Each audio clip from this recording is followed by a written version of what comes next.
Olá, seja bem-vindo a mais um TV Câmara Entrevista, aqui na TV Câmara Jacareí, a TV pública da cidade. Hoje eu estou recebendo o advogado trabalhista Carlos Guerra. Vamos conversar sobre a legislação trabalhista brasileira, sobre possíveis mudanças, alterações e um pouco sobre a história da conquista desses direitos. Muito bem, muito obrigado pela presença, advogado Carlos Guerra. Queria que, para a gente começar o nosso bate-papo, me explicasse em que ocasiões as leis trabalhistas surgiram no país, qual a importância dessa legislação.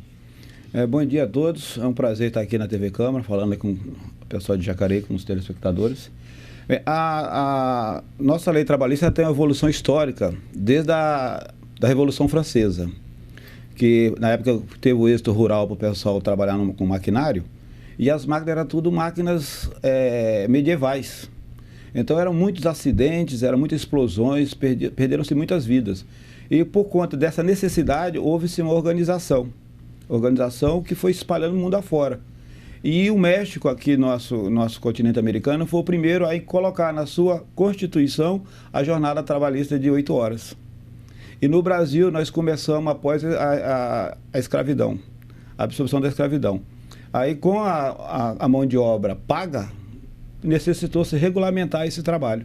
E daí começou as legislações. No primeiro foram leis esparsas, foram decretos, né, pontuais, que foi havendo a necessidade de se fazer uma consolidação, que foi a nossa CLT, que nasceu em 1943. Dessa consolidação até o momento, a gente pode perceber muitas mudanças, avanços, ou essa consolidação ela basicamente definiu o que a gente tem hoje? O direito sempre corre atrás, a lei sempre corre atrás do direito, porque a lei sempre nasce depois da necessidade. Então, existe uma relação pontual, existe uma relação nova, a lei tem que se adequar.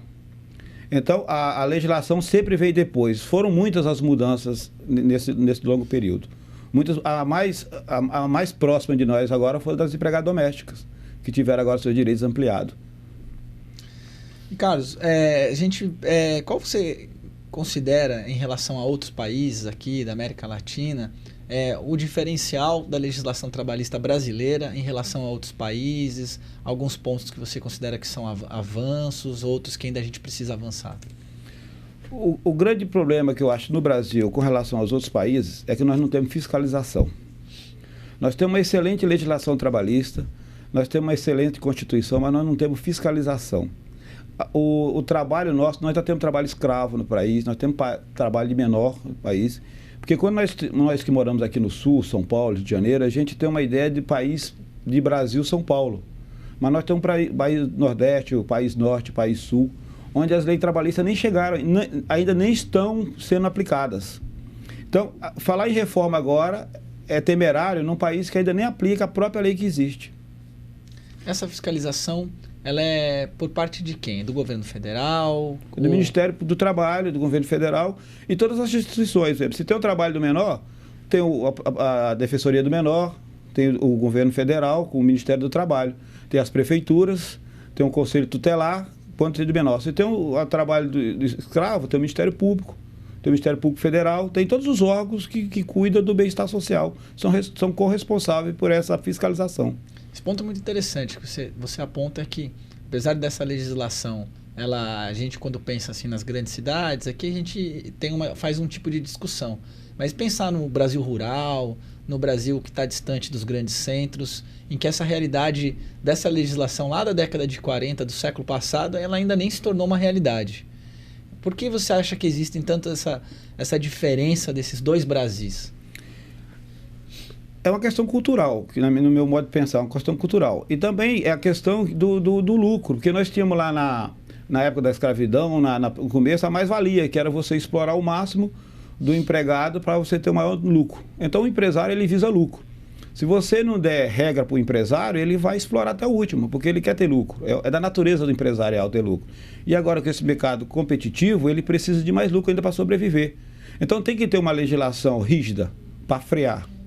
Se não tiver essa legislação, nós não estamos preparados, nós trabalhadores brasileiros, nós empresários brasileiros, nós não estamos preparados para a livre negociação ainda, com raríssimas exceções. No geral, não estamos. Eu dou um exemplo para você dos sindicatos. Quando você pega um sindicato organizado e centrado, tipo o sindicato do metalúrgico, sindicato dos químicos, que é um sindicato centrado, eles têm força de negociação. Se você pega um sindicato de vocês, radialistas, que trabalha 3 aqui, 4 na outra rádio, 5... O sindicato já não tem essa força, até de unir vocês para melhorar a legislação de vocês, melhorar as condições de trabalho de vocês. Então, esse sindicato ele não vai ter a mesma força de negociar com o sindicato patronal, como um sindicato que tem uma concentração. Você tem 8 mil funcionários aqui, tem 5 mil funcionários aqui, você pode fazer uma paralisação, você pode fazer um gesto público em massa, então isso dá força para você brigar por esse direito. Enquanto que você é um profissional de profissões esparsas, eu fui advogado do Sindicato dos Empregados em Bares, Hotéis, Motéis e Fast Food, São José dos Campos, Jacareí e região. Nós tínhamos dificuldade, porque tem um barzinho que tem 2 funcionários, tem um hotel que tem 5. Nós tínhamos dificuldade de reunir esse pessoal para ter força de negociar. Então, se não tiver uma regra rígida mínima, o legislador será lesado sempre. Esse é um ponto interessante. Eu queria falar com vocês sobre a questão de falhas ou necessidades de avanços na CLT. Quais você apontaria que são essas necessidades? A maior necessidade, no meu caso, como eu falei para você, é a fiscalização. Mas, tirando a fiscalização, que ela não existe, na relação de trabalho, eu vejo que tem que ter alguns direitos que não pode mexer. Férias não pode mexer porque é o descanso do trabalhador. Você tem que descansar, você não pode trabalhar direto. Então tem que ter um descanso. Jornada não pode ser uma jornada de 12, 15 horas ininterrupta. Porque a própria produção do trabalhador vai diminuir com relação... O empregador, ele acha que vai ter um lucro, mas ele vai ter um prejuízo, vai ter um empregado doente, ele vai ter uma indenização lá na frente. Então, esses direitos essenciais... Mas a flexibilização, principalmente de horário, eu acho pertinente. A flexibilização de horário eu acho pertinente. O local de trabalho eu acho pertinente. Tirar o custo da empresa do local de trabalho. Você pode fazer uma redação sua na sua casa. Você não precisa vir aqui, pegar ônibus, dar um prejuízo para ele. Você pode fazer o mesmo serviço em casa. Então, as profissões que têm como ter essa flexibilização, eu acho interessante, ter essa negociação. Aí, para isso, teria que ter uma regra que estabelecesse. Porque, às vezes, o patrão faz, não tem uma regra, o empregado vai lá na justiça e cobra. Não está amparado legal. Isso pode se reverter contra ele. Então, às vezes, o cara não faz. Né? Então, é uma coisa mais ou menos assim. Então, eu quero fazer um exemplo. Hoje nós temos a possibilidade da gestante ter 6 meses de licença. Hoje, o patrão querendo, ele pode se adaptar ao programa e dar 6 meses, porque tem uma lei. Antes, se ele desse 2 meses a mais, ela podia cobrar tempo à disposição ou qualquer outra forma. Você entendeu? Então, isso é importante, a legislação está acompanhando, mas sempre ter uma lei rígida para aqueles menos favorecidos, aqueles menos representados. Seja algo que possa se aplicar a todos. Não tem como a todos. Nós temos um grande exemplo de um profissional hoje que não precisa de nenhum sindicato, que é o Tite negociando com a seleção brasileira. Mas quantos Tites nós temos no Brasil? Ele vai com o seu corpo jurídico lá, teve uma reunião de 3 horas, ele colocou todas as condições dele para aceitar o serviço. Então, esse é um exemplo para nós que somos do mundo do futebol, um exemplo clássico.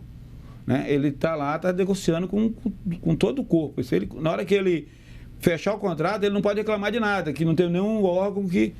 Mas o Severino lá, meu conterrâneo que chega aqui, que vai trabalhar no seu primeiro emprego aqui, ele não tem condições de falar, eu quero entrar 10 horas, não posso entrar às 8 porque eu tenho que levar meu filho na escola. Ele não tem esse poder de negociação. Gente, é interessante você falou isso, né? Nós estamos gravando um programa com pessoas que estão em situação de rua. E nós conhecemos um personagem que ele trabalhou quase 30 anos numa propriedade rural e numa outra cidade. Então, os patrões venderam a propriedade, ele ficou a vida toda ali, né? Sem carteira assinada, a remuneração era aquela remuneração que era quase que uma ajuda de custo, pois ele podia usar da terra, né? Ele também produzia. Mas, enfim, foi vendida a terra, mais do que a terra, foram vendidos 30 anos da vida dele, porque ele hoje está na situação de rua. Ele veio parar em Jacareí, ele mora na rua, né? A gente comprovou essa história. Ele não tem para onde ir, ele não tem direito trabalhista, ele nunca teve carteira assinada. A gente tem ainda essas situações que podem parecer que são exceções, mas elas são muito comuns ainda quando a gente pensa em trabalhadores rurais ou trabalhadores que têm essa condição. Isso é uma distorção ou a lei ampara essas pessoas também? Nesse específico exemplo que você está dando, você acabou de citar, existem 2 falhas, a da fiscalização e a da informação. Porque na parceria rural, ela difere. Às vezes a pessoa não contrata ele como empregado, contrata ele como arrendatário.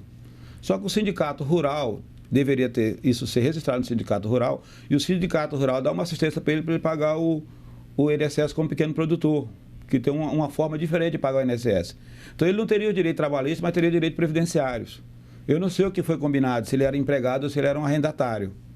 Se ele era um arrendatário, ele não tem que ser registrado pelo empregador, pelo dono do sítio. Mas ele tem que regularizar a sua situação junto ao sindicato rural. Ele teria que ter informação, tem que ter uma representatividade. São pessoas simples, que não sabem.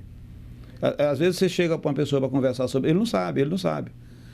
A gente tem conhecimento, mas a pessoa não tem. Por isso que tem os profissionais para vender o conhecimento. Então, essa questão aí, eu não sei explicar para você se foi uma falha trabalhista ou se ele era um empreendedor rural que não fez um planejamento de carreira dele para ele ter uma aposentadoria, né? Isso geralmente, então a questão trabalhista também, ela tem uma questão que é a informação, né? A informação sobre os direitos, muitas vezes ela ainda é nebulosa, a gente não tem muita certeza daquilo que é nosso direito ou não. Como que você no dia a dia, como profissional, advogado trabalhista, você percebe qual é o maior tipo de demanda que chega para vocês? A maior tipo de demanda são os contratos irregulares, no povão, no geral. Porque eu faço uma advocacia bem popular, eu trabalho com reclamantes, faço mais a parte de empregados e trabalho muito com previdência. Então, trabalho muito com o povão. E eu já advogo há 20 anos. Então, eu já tive mais de 8 mil audiências nesse tema. Então, eu tenho uma experiência muito grande com essa questão. O que a gente mais vê é o não cumprimento do que já existe. Existe aqui em Jacareí, São José dos Campos, cidade grande, de um polo industrial de São Paulo, muitas pessoas trabalhando sem registro na carteira, que é o mínimo. Isso desde 1943, dessa CLT, que tem que ter registro da carteira, e não tem até hoje. Então, como que você vai flexibilizar uma negociação com um empregado que nem tem um mínimo registro na carteira? Esse senhor aí rural, que está morador, infelizmente é morador de rua hoje, que não teve uma informação que ele poderia pagar o INSS dele como produtor rural, né, com um valor bem mais baixo, poderia amanhã, depois de ter a sua aposentadoria, estaria pelo menos com um salário mínimo por mês hoje, que não é uma fortuna, mas a pessoa tem um valor, tem um dinheiro que, fazendo alguns bicos aí, o cara consegue sobreviver. Então, a gente pode dizer que ainda a gente nem atingiu um nível pleno, né, do gozo aí do exercício dos direitos trabalhistas, e ao mesmo tempo nós estamos assistindo algumas iniciativas, por exemplo, agora do governo interino, do Michel Temer, em que esse tema ele sempre volta, né?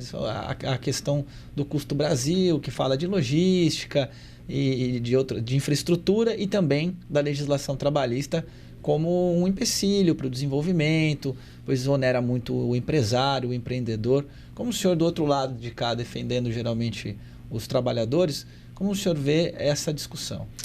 Nós estamos acompanhando atentamente a questão do governo, toda essa questão política, né? E é uma coisa que eu vejo com muita tristeza, que toda vez que entra um governo novo, entra um ministro novo, são 3 pontos que eles falam. Voto da CPMF, flexibilidade do direito trabalhista e acabar com a aposentadoria ou postergar a aposentadoria, como se fossem os problemas do Brasil. Eu vejo isso com muita preocupação, porque um dos pontos do Michel Temer é a terceirização de tudo. Então, se você terceiriza tudo, você vai fragilizar o sindicato, a representatividade. Porque você vai ter numa linha de produção um tapeceiro num sindicato de tapeçaria. Você vai ter um mecânico do sindicato do metalúrgico. Você vai ter um funileiro. Como que essas pessoas vão se reunir para discutir com o mesmo patrão? E qual a garantia, quanto custa uma mão de obra de um funcionário terceirizado do funcionário efetivo? A diferença é muito grande, porque aí começa a entrar ao melhor preço. Então, a terceirização total, na minha modesta visão, é um retrocesso muito grande para o trabalhador brasileiro. Em que ponto estamos dessa discussão? Porque essa discussão da terceirização já vem, né, de alguns anos, já ocorreram algumas mudanças. Eu queria, para quem está em casa, em que ponto nós estamos hoje em relação de flexibilização dessa questão da terceirização e o que está aí no horizonte de possíveis mudanças, o que estão querendo em relação a isso?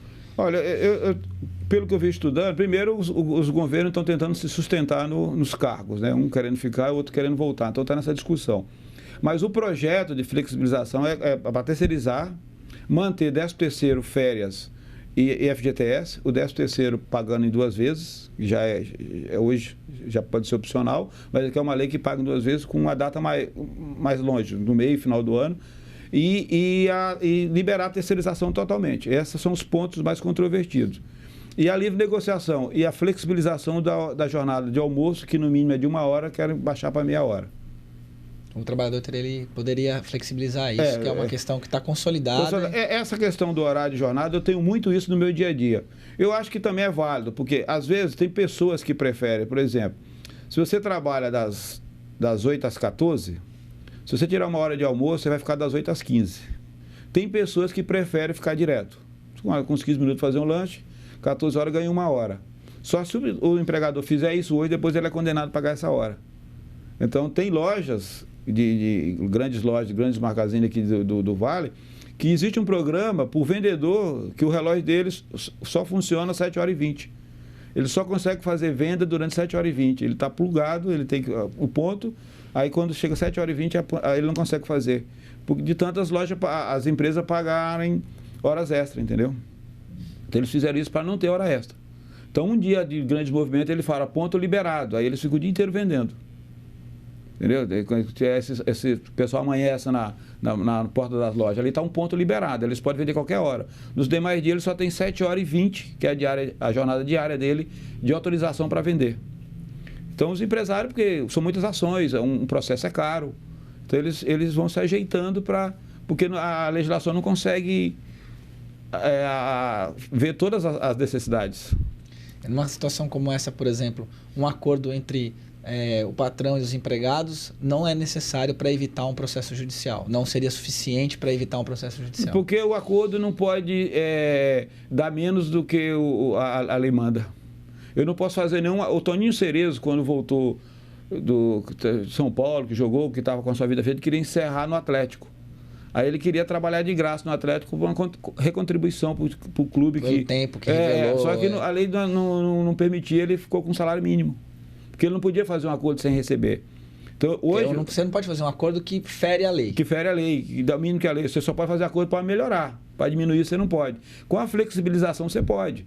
Se falar, o empregado pode tirar no mínimo 20 minutos, então você pode flexibilizar. Eu vou, em vez de eu sair 3 horas, eu saio às 14h20 e tiro 20 minutos, que fico mais tempo com meu filho. Então tem o custo-benefício. Porque o que não pode também do lado do empregado é ele ter todos os acordos que ele fez com o patrão e depois, quando ele saiu, por um motivo qualquer, ele coloca a CLT debaixo do braço e fala, agora eu vou cobrar o acordo desrespeitou a CLT. É o que acontece na maioria das vezes e também é injusto pro lado de lá também. Né? Geralmente, como que é a jurisprudência nesses casos? O juiz tem que aplicar a lei. Deu 1 hora de almoço? Não. Passou de 6 horas, passou, então deve. Ponto. Muito bem. Estou conversando aqui com o Carlos Guerra sobre a legislação trabalhista brasileira. O Carlos, que é advogado trabalhista aqui na cidade de Jacareí. Vamos para um breve intervalo e voltamos já com o programa TV Câmara Entrevista.